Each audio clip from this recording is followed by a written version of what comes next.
منسوخ تلاوت ہو گئی تھی تو یہ واقعہ رسول اللہ صلی اللہ علیہ وسلم کے بعد کا ہے، اور یہ بڑی عمر کے افراد کو دودھ پلا کر محرم بنانے کا حکم حضرت عائشہ نے رسول اللہ صلی اللہ علیہ وسلم کے بعد دیا۔ آیت کے بارے میں فرماتی ہیں کہ میرے قرآن میں موجود تھی، اور اب کیوں نہیں ہے؟ کیونکہ بکری کھا گئی حضرت عائشہ کی یہ آیت۔ کیا قرآن کو منسوخ کر دیا بکری نے، اور وہ بھی حضرت عائشہ کی بکری نے؟ کیا ہم نے اس بیس پر کبھی آپ کو کافر کہا؟ نہیں کہا۔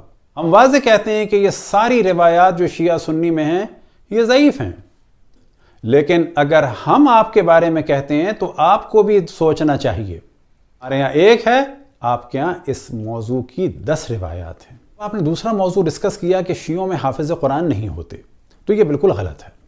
اگر آپ خود دیکھنا چاہیں تو محمد حسین طباطبائی لکھیں تو ایک بچے کی ویڈیوز آ جائیں گی کہ جو 5 سال میں اس نے پورا قرآن مجید حفظ کیا، اور ایسا کیا کہ اس روش پر کوئی بھی اہل سنت میں حافظ نہیں ہے۔ اول صفحه چیه؟ معاملت. صفحه بعد چیه؟ ام اتخذوا. صفحه بعد چیه؟ وهو الذي خلق صفحه الليل. بعد چیه؟ قل انما غزاكم. صفحه بعد چیه؟ قالوا فاتوا ونوحا. اور اگر آپ پاکستان میں دیکھنا چاہیں تو مدرسے جمران کے بچے ٹی وی پر کئی دفعہ آ چکے ہیں، اور وہ ایسے حافظ ہیں کہ آپ کے ہاں ویسا ایک بھی نہیں ہوگا۔ نمبر 505 بیٹا، پہلی آیت۔ بسم اللہ الرحمن الرحیم، پیج نمبر 505 سورہ احقاف، آیت نمبر 21 سے لے کے 28 تک۔ ٹوٹل آیتیں 8 ہیں، سینٹرل آیت نہیں ہے۔ بسم اللہ الرحمن الرحیم، واذکر اخا عاد اذ انذر قومه بالاحقاف وقد خلت النذر من بین یدیہ ومن خلفہ الا تعبدوا الا اللہ انی اخاف علیکم عذاب یوم عظیم۔ لیکن دیکھتے یہ ہیں کیا اصحاب میں حافظ تھے یا نہیں تھے۔ تو سب سے پہلے آپ کے سامنے ہم کتاب پیش کرتے ہیں الجامع لاحکام القرآن، کہ جو مشہور ہے تفسیر قرطبی کے نام سے، جلد نمبر 1 اور صفحہ نمبر ہے 69۔ تو آپ کے سامنے جو نیلے رنگ سے ہم نے ہائی لائٹ کیا ہے، پہلے اسے دیکھتے ہیں۔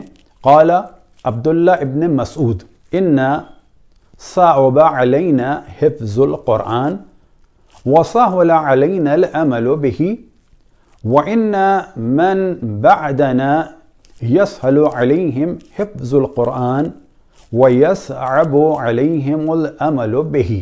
اور دوسری روایت ہے عن ابن عمر قال كان الفاضل من أصحاب رسول الله صلى الله عليه وآله وسلم في صدر هذا الأمة لا يحفظ من القرآن إلا السورة أو نحوها ورزق العمل بالقرآن وإن آخر هذه الأمة يقرؤون القرآن منهم الصبي والأعجمي ولا يرزقون العمل به۔ اس کا کیا ترجمہ ہے؟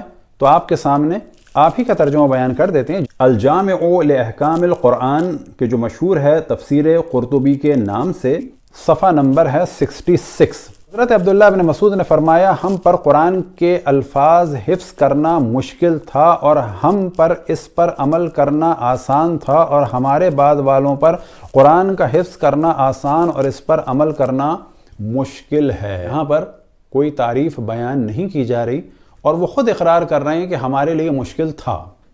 اور اگر حفظ کرتے تھے اصحاب تو کتنا حفظ کرتے تھے؟ اگلی ہی لائن میں حضرت ابن عمر سے روایت کیا، اس امت کی ابتدا میں اصحاب محمد صلی اللہ علیہ وآلہ وسلم میں سے کوئی فاضل قرآن سے ایک سورت وغیرہ یاد کرتا تھا اور انہیں قرآن پر عمل بخشا گیا تھا، اور اس امت کے آخر ان میں بچے، بوڑھے اور اندھے قرآن پڑھیں گے اور انہیں عمل کی توفیق نہ ہوگی۔ تو آپ جو آخر امت ہیں، آپ کے بارے میں کہا جا رہا ہے کہ آپ قرآن پڑھیں گے، عمل کی توفیق نہیں ہوگی۔ ان اصحاب میں سے جو فاضل تھے وہ ایک سورہ یا اس کے آس پاس کچھ یاد کر لیتے تھے۔ یہاں پر انہوں نے اندھا کہا ہے، لیکن عربی میں اعجمی ہے، لہٰذا 2 نسخے ہیں، بعض جگہ اعمہ ہے اور بعض جگہ اعجمی ہے۔ تو یہ نسخوں کا مسئلہ ہے۔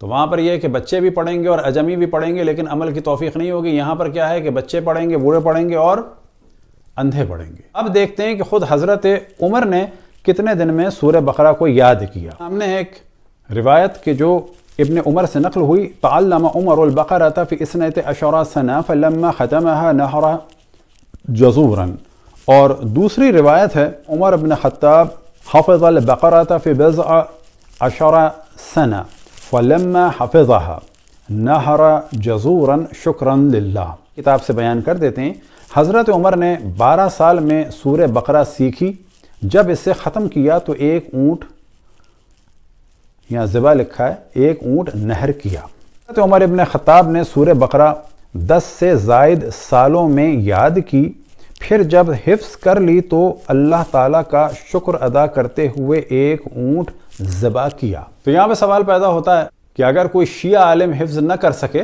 تو کوئی اس میں عیب نہیں ہے۔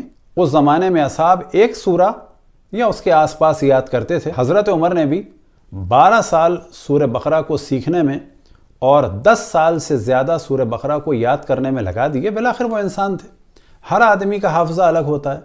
اصحاب کے درمیان 1,24,000 میں سے بعض علماء اہل سنت کے بقول 110 کے قریب کل قرآن کے حافظ تھے۔ کہا جاتا ہے کہ اصحاب حافظ تھے تو ابن عمر نے واضح کر دیا ایک سورہ یا اس سے کچھ زیادہ کے حافظ۔ آپ نے ذکر کیا ہے قرآن میں 6,666 آیتیں ہیں، تو ایسا نہیں ہے۔ اس قرآن میں 6,236 آیتیں ہیں۔ یہی جملہ اگر ہم کہہ دیتے تو آپ قیامت ڈھا دیتے۔ سوال یہ پیدا ہوتا ہے کہ آپ بھی اتنے ہی بہترین قاری ہیں، کیا آپ بھی اتنے ہی بہترین حافظ ہیں کہ جو آپ نے ذکر کیا کہ مکے میں ہمارے یہاں ایسے ہوتے ہیں؟ تو ان کا تو کام قرات ہے۔ کیا مفتی تقی عثمانی صاحب، رفیع عثمانی صاحب یا مثال کے طور پر زاہد الراشدی صاحب بھی ایسے ہی حافظ ہیں، ایسے ہی قاری ہیں؟ نہیں، ہر آدمی کی فیلڈ الگ ہوتی ہے۔ تو یہ جو مغالطے ہیں یہ علم دنیا میں نہیں چلتے۔ اب یہ جو آپ نے کہا کہ شیعہ جہاد سے بھاگتے ہیں اور کبھی جہاد نہیں کرتے، تو یہ آپ کی بڑی غلط فہمی ہے۔ ہم تو اس امام کو مانتے ہیں کہ جو کرار غیر فرار تھے، ہم فراریوں کے ماننے والے نہیں ہیں۔ تو واضح کرتے چلیں کہ کوئی بھی شیعہ بچوں کا قاعدہ آپ اٹھا لیں تو وہاں پر نماز، روزہ، حج، زکوٰۃ، خمس کے بعد جو چھٹی چیز بیان ہوتی ہے وہ جہاد ہے۔ البتہ جہاد کے معنی ہے اپنا دفاع کرنا، نہ کہ وہ جہاد کے جو طالبان نے کیا یا القاعدہ نے کیا یا بوکو حرام نے کیا یا IS نے کیا، یا وہ جہاد کے جو آپ نے کیا کہ اپنے مدرسے کی بچیوں کو نکلنے بھی نہیں دیا اور ان کو ہیومن شیلڈ کے طور پر استعمال کیا۔ پر علمی گفتگو میں یہ مناسب تو نہیں۔ آپ کا جہاد بھی ہم نے دیکھا کہ جب آپ برقع پہن کے نکل رہے تھے، آپ کے پاس کوئی نہ کوئی اس کی دلیل ہوگی، یہ آپ کو حق ہے۔ کشمیر میں جہاد میں شیعہ آگے ہیں، یعنی وہاں کے دفاع میں۔ فلسطین کو اگر کسی کوئی سپورٹ کر رہا ہے تو وہ ہمارے ہی علماء اور ہمارے ہی مراجع ہیں۔ بیت المقدس کے لیے اور قبلہ اول کے لیے اگر کسی نے یوم القدس کا اعلان کیا تو وہ ہمارا ہی عالم اور مرجع یعنی امام خمینی رضوان اللہ تعالیٰ علیہ تھے۔ آج بھی اگر کسی نے اپنی ملک کی اقتصادیات کو بھی داؤ پہ لگا دیا تو وہ ایران ہی ہے۔ کس کے لیے؟ قبلہ اول کے لیے اور فلسطین کے مظلوم عوام کے لیے۔ اور آج بھی اگر انہیں کوئی سپورٹ کرتا ہے تو وہ شیعہ ہی ہیں، چاہے وہ لبنان کے ہوں، چاہے وہ ایران کے ہوں، چاہے وہ شام کے ہوں۔ کل جب یاسر عرفات کے لیے مشکلات تھیں تو آیت اللہ موسیٰ صدر اور ان کی عمل ملیشیا نے سپورٹ کیا تھا۔ اردن میں ضیاء الحق نے جا کے فلسطین کے اہل سنت کو مارا تھا، تو انہی فلسطینی اہل سنت کے لیے اگر لبنان کی سرحدیں کسی نے کھلوائی تھیں تو وہ آیت اللہ موسیٰ صدر تھے۔ ان اہل سنت فلسطین کے لیے جب وہاں کے عیسائیوں نے مخالفت کی اور فلسطینی اہل سنت پہ حملہ کرتے تھے فلائنگسٹ، تو ان اہل سنت فلسطینیوں کے لیے اگر کوئی دفاع کے لیے کھڑا ہوتا تھا تو وہ آیت اللہ موسیٰ صدر اور ان کی عمل ملیشیا تھی کہ جو فلائنگسٹ سے مقابلہ کرتی تھی فلسطینی اہل سنت کو بچانے کے لیے۔ انہیں فلسطینی اہل سنت کو بچانے کے لیے حافظ الاسد آگے بڑھا۔ دیکھتے ہیں کہ اس وقت بھی آپ لوگوں نے کچھ نہیں کیا۔ آج بھی قبلہ اول کے لیے آپ سب خاموش ہیں۔ آپ سے مخصوصاً پوچھتے ہیں اور مفتی تقی عثمانی اور رفیع عثمانی صاحب اور زاہد الراشدی صاحب اور دیگر افراد سے کہ آپ کھل کے قبلہ اول کے لیے کچھ کہہ سکتے ہیں؟ اگر نہیں کہہ سکتے تو اسلامی ممالک میں جہاد کے نام پر دہشت گردی نہ کریں، لوگوں کے قتل عام کے بازار کو گرم نہ کریں۔ پرچم اسلام جہاد کے ذریعے سے یعنی عزت اور وقار کے ذریعے سے بلند ہوتا ہے، قتل عام کے ذریعے، دہشت گردیوں کے ذریعے سے نہیں ہوتا۔ وہ جہاد کہ جو طالبان نے یا القاعدہ نے یا سبات میں آپ لوگوں نے کیا پاکستان کہ فوجیوں کے سروں سے فٹ بال کھیل کے، ہاں وہ جہاد ہمارے یہاں نہیں ہے۔